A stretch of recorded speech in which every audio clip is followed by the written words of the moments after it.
Kwa mamangu naomba univumilie. Sawa mwanangu. Sasa hivi hali ya kiuchumi kidogo imeyumba upande wangu kwa sababu pale nilipokuwa nafanya kazi kuna changamoto. Ila nitajitahidi kadri ya uwezo wangu, pesa nitakayoipata nitakupatia kwa ajili ya kutimiza mahitaji yako. Sawa mwanangu, nakuombea katika utafutaji wako. Nashukuru sana kwa kunielewa. Kiangazi. Kwa sasa umeamua uache Gen Z uingie kwenye mishangazi. Sasa wewe kabisa umekosa vijana wote wadogo, unakuja kutembea na mama mtu mzima kama huyu. Usi sawa sana mama yako ndugu yangu. Na wewe mama, wazee wenzako waone unakuja kufakamia vijana kama hawa. Hawa wana magonjwa. Wewe umepona gomba. Umepona gomba. Sasa huyu mama wa nini sasa?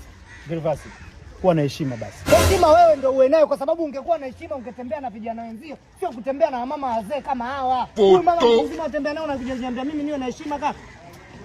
Kweli? Huyu nani sasa? Huyu mama yangu mzazi. Kama hizo kikuta watu wanaongea, angalia kwanza mawasiliano mimi na huyu mtoto. Huyu anaweza kuwa mume wangu. Hawa nyewe mnawaendekezaje?